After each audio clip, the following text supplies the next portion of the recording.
You, John Fitzgerald Kennedy, do solemnly swear I, John Fitzgerald Kennedy, do solemnly swear that you will faithfully execute the office of President of the United States that I will faithfully execute the office of President of the United States and will, to the best of your ability, and will, to the best of my ability, preserve, protect, and defend the Constitution of the United States. preserve, protect, and defend the Constitution of the United States. So help you God. So help me God.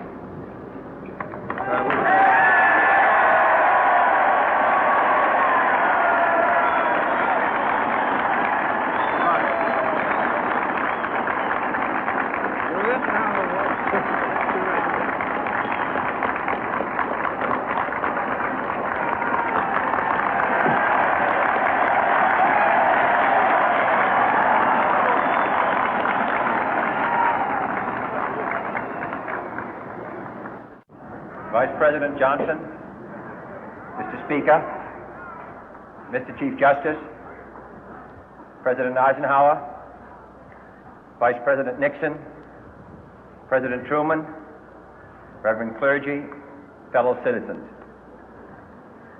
We observe today not a victory of party, but a celebration of freedom, symbolizing an end as well as a beginning, signifying renewal as well as change.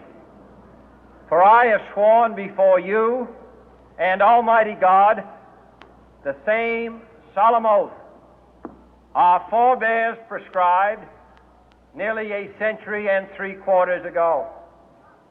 The world is very different now, for man holds in his mortal hands the power to abolish all forms of human poverty and all forms of human life. And yet the same revolutionary beliefs for which our forebears fought are still at issue around the globe. The belief that the rights of man come not from the generosity of the state, but from the hand of God. We dare not forget today that we are the heirs of that first revolution.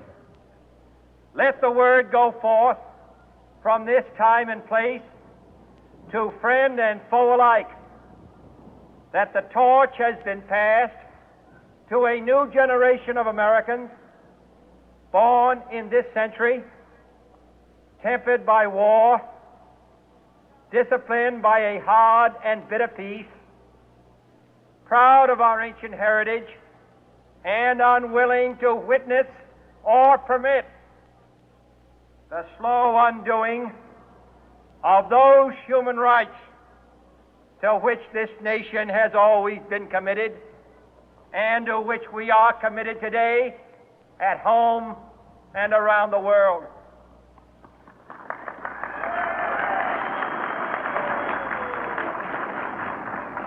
Let every nation know, whether it wishes us well or ill, that we shall pay any price, bear any burden, meet any hardship, support any friend, oppose any foe to assure the survival and the success of liberty.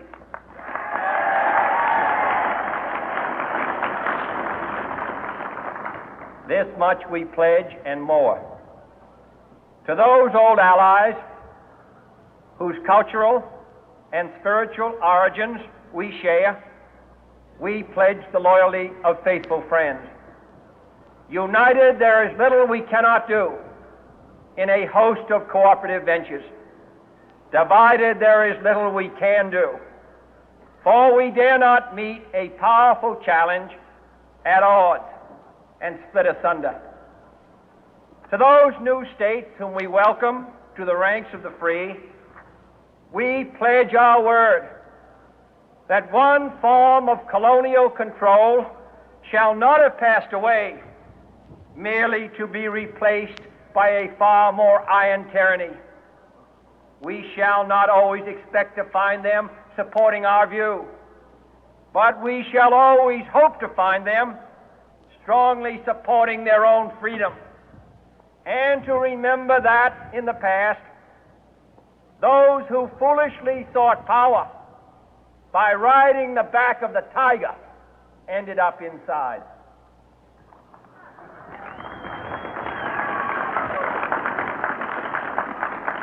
To those people in the huts and villages of half the globe struggling to break the bonds of mass misery, we pledge our best efforts to help them help themselves for whatever period is required, not because the communists may be doing it, not because we seek their votes, but because it is right.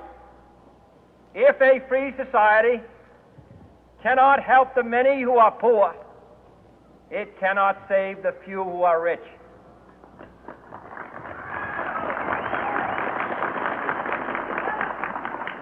To our sister republics south of our border, we offer a special pledge to convert our good words into good deeds, in a new alliance for progress, to assist free men and free governments in casting off the chains of poverty.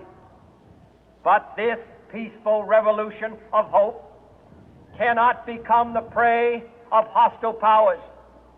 Let all our neighbors know that we shall join with them to oppose aggression or subversion anywhere in the Americas. And let every other power know that this hemisphere intends to remain the master of its own house.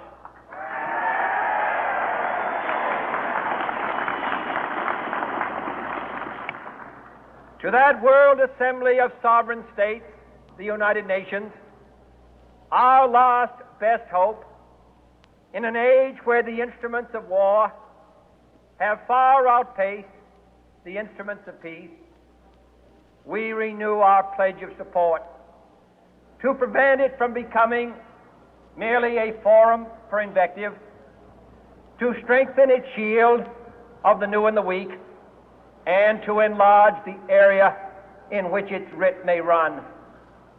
Finally, to those nations who would make themselves our adversary, we offer not a pledge, but a request that both sides begin anew the quest for peace. Before the dark powers of destruction, unleashed by science, engulf all humanity in planned or accidental self-destruction, we dare not tempt them with weakness, for only when our arms are sufficient beyond doubt can we be certain beyond doubt that they will never be employed. But neither can two great and powerful groups of nations take comfort from our present course, both sides overburdened by the cost of modern weapons, both rightly alarmed by the steady spread of the deadly atom, yet both racing to alter that uncertain balance of terror that stays the hand of mankind's final war.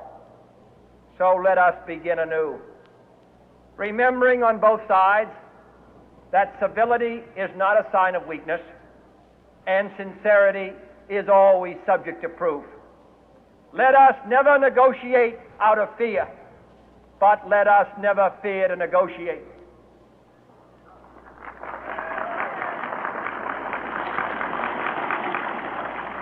Let both sides explore what problems unite us, instead of belaboring those problems which divide us. Let both sides, for the first time, formulate serious and precise proposals for the inspection and control of arms, and bring the absolute power to destroy other nations under the absolute control of all nations.